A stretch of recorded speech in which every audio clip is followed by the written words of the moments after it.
আপনারা কতটা ভাগ্যবান যে আমাকে বাংলাদেশের মাটিতে আপনারা জনগণ হিসাবে পাইছেন। না হলে দেখেন আমার তো হয়তো ইন্দোনেশিয়া, থাইল্যান্ড, জাপান, সুদান, তারপরে হচ্ছে আমেরিকা, লন্ডন, যে কোনো একটা দেশে আমার জন্মগ্রহণ হইতেই পারতো।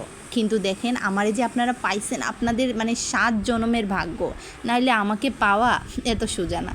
যাই হোক, কেন বললাম দেখেন, মানে কোন বছর কোন খালা আইছিল আমাদের সিঁড়ি মুছতে, আইসা সে ছিল নোয়াখালী। খিতা কইতাম গো, হের কথা শুনে হের কথার প্রেমে বইরা গেছি।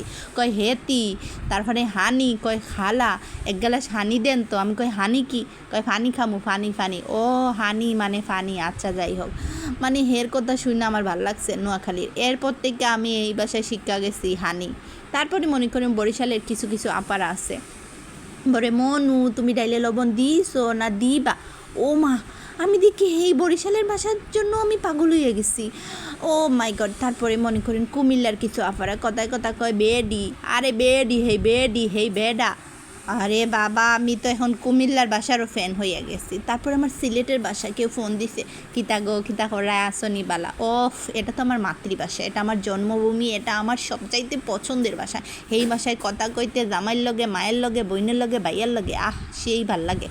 তারপরে মনে করেন আমার ছেলেদের সাথে একটু শুদ্ধ ভাষায় কথা বলার চেষ্টা করি, কারণ ওরা যেহেতু ঢাকায় জন্মগ্রহণ করেছি, ওরা মনে করেন যে আশেপাশে যেরকম পরিবেশ ওরকম তো মানায় নিতে হবে। সেই জন্য ওদের সাথে এরকম চেষ্টা করি যে বাবা এদিকে আসো, তুমি খাও, বসো।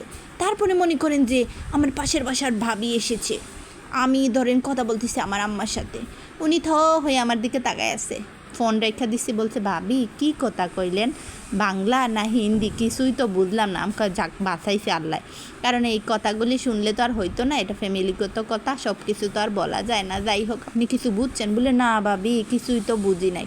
আমাকে আল্লাহ বাঁচাইছে। ধরেন এই মুহূর্তে আমার ছেলের স্কুল থেকে টিচার ফোন দিছে, দিয়ে বলবে স্যার আসসালামু আলাইকুম। আমরা হে স্যার বলিন কেমন আছেন। আমার কথা একেবারে সেই রকম সুপার ডুপার, এত সুন্দর করে কথা বলবো।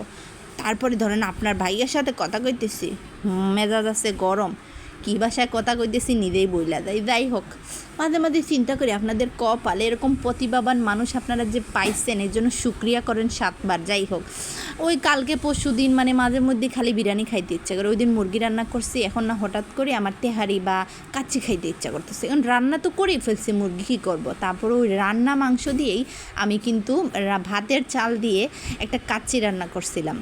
বিশ্বাস করেন ভাই, যেমন সুঘ্রাণ হয়েছে, খাইতেও কিন্তু সেই লেভেলের হয়েছিল। আমার হাজব্যান্ড বলতেছে একটা তরকারি দিয়ে 2 বেলা এবং 2 রকম স্বাদ সেই হয়েছে। আমাকে যাক বেটা, জামাইরে খুশি করতে পারতি, মানে আকাশের চাঁদরে আইনা খাতার ভিতরে ঢুকাইয়া ফেলছে। যাই হোক, মানে বেশি বেশি বইলা ফেললাম। তারপরে মনে করেন যে আসলে খাইতে কিন্তু সেই মজা হয়েছিল। তো মাঝে মধ্যে এরকম ফাঁকি ঝুঁকি কাচ্চি কিন্তু রান্না করাই যায়। আর হচ্ছে আমার কিন্তু কাচ্চি রেসিপি চাইলে আপনারা আমার বড় ভিডিওতে একটু চেক করে দেখবেন, অনেক সুন্দর কাচ্চি রেসিপি খুব সহজভাবে আমি দিয়েছি। মাঝে মধ্যে আমি একটু ফান ভিডিও দিয়ে থাকি। আপনাদের কাছে অনুরোধ, আমার ভিডিও যদি ভালো লাগে একটু কমেন্টে জানাবেন। তো যাই হোক, এরকম ফাঁকি ঝুঁকি কাচ্চি রেসিপি চাইলে অবশ্যই আমার সাথে যুক্ত থাকবেন, তাহলে দেখবেন মাঝে মাঝে এমন ফাঁকিবাজি রেসিপি দিব আপনারা নিজেরাই ফাঁকিবাজি হয়ে যাবেন। তো ভালো থাকবেন, আসসালামু আলাইকুম।